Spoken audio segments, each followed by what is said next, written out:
Picture an empty map.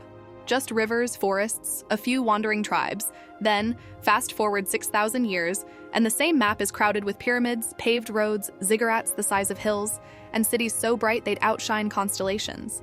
Wild, right? Hold on, because the next 15 minutes will redraw that map in your head forever. The first spark, 6,500 BCE, 3,100 BCE. 6.5 millennia ago, the land between the Tigris and Euphrates was swampy and forgettable, until someone noticed the rivers flooded like clockwork. Crops popped up, grain spilled over, and suddenly the head count in every village exploded.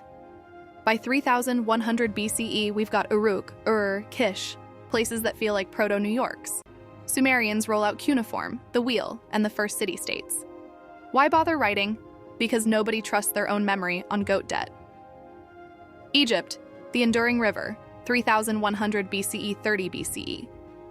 Also around 3,100 BCE, Upper and Lower Egypt shake hands along the Nile. While Mesopotamian kings swap crowns like trading cards, Egypt's river keeps such reliable time that the whole civilization hums along for 3 straight millennia. The pyramids at Giza, they're stone RSVP cards to forever, stamped around 2560 BCE. Egyptians also hand us paper, toothpaste, and one of the earliest peace treaties. Turns out pharaohs needed vacation days too. The parallel world of the Indus, 2800 BCE, 1900 BCE.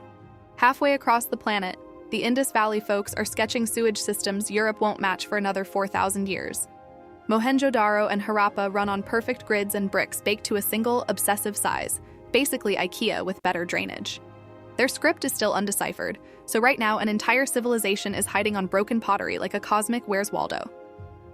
Europe's early experiment, 3000 BC, 1100 BCE. Hop over to Crete and meet the Minoans, airy palaces, murals of people vaulting over bulls, and the totally unread Linear A tablets, history's locked diary. After the Thera eruption knocks them sideways, mainland Mycenaeans swoop in with Linear B and the heroic tales that will later jumpstart Homer's career. Their citadels at Mycenae and Tiryns are so solid we're still using the phrase, strong as the walls of Mycenae today. Sub-Saharan trailblazers, 2450 BCE, 350 CE. South of Egypt, the Kingdom of Kush rises in Nubia, mastering iron when most of Europe's still banging rocks. Kushite kings even run Egypt for a century during the 25th dynasty. Think Canadians strolling into DC and taking Congress for a joyride. Farther inland, the groundwork is being laid for Ghana, Mali, and Songhai, whose gold caravans will one day convince Mediterranean traders that every African has Midas on speed dial. China's first dynasties, 1875 BCE onwards. East Asia's timeline kicks off with the semi-legendary Xia around 1875 BCE, followed by the well-documented Shang. Shang bronzes are so sophisticated modern metallurgists still squint at them, and oracle bones carry the earliest Chinese writing, questions scratched on turtle shells, then gently tortured over fire until they crack. The cracks tell kings when to plant, when to raid, and occasionally when to just relax. The Americas awaken, 1200 BCE onwards. Across 2 oceans, the Olmec carve 9-ton stone heads wearing helmets straight out of a B-movie, laying the cultural blueprint for every later Mesoamerican culture. Meanwhile, high in the Andes, the Chavan culture is fermenting ideas that will bloom into the Inca Empire.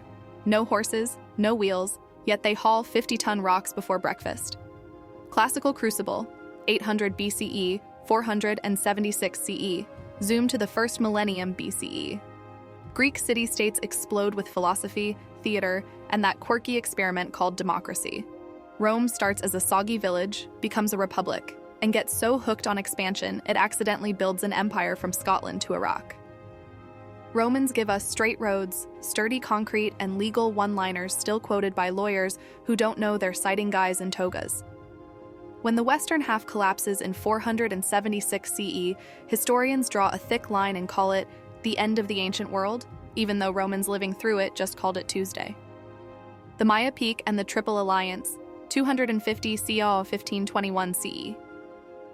While Europe fumbles through the so-called Dark Ages, the Maya calculate Venus's orbit so precisely they shame 16th century astronomers. Their observatories tower above jungle canopies like ancient skyscrapers. Farther north, the Aztec Triple Alliance founds Tenochtitlan in 1345 CE on a lake. Floating gardens, chinampas, and a sanitation setup that makes medieval London smell like a crime scene. Both cultures bow to Spanish steel and smallpox, proving biology can beat architecture every time.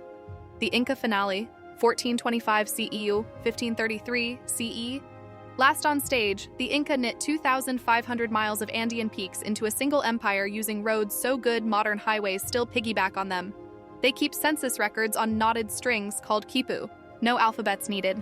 Machu Picchu, the mountain estate, hides so well the Spanish never find it. That deserves a slow clap and a chef's kiss. Head spinning yet? Hit subscribe so you won't miss next week's episode on lost technologies from these same cultures. Drop a comment. If you could reboot one civilization today, which would it be? I'm voting for the Indus plumbing industry. The thread that ties everything together. Strip away the gold leaf, the marble, the colossal heads, and you're left with 3 simple human urges. Store food, tell stories, and leave a mark that whispers, I was here. Whether it's a Sumerian tablet bragging about beer rations or an Incan terrace still growing quinoa, every empire began with surplus grain and ended with a story. Those stories stacked, one on top of the other, until they turned into the bedrock of everything we call civilization. So how did we get from mud brick huts to Machu Picchu? One small decision at a time. Plant here, jot this down, stack it higher, push farther. 6,000 years sounds huge until you realize it's just everyday people making everyday choices that snowball into extraordinary legacies.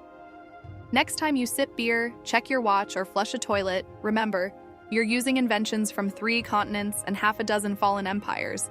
History isn't a dusty timeline. It's the operating system running modern life.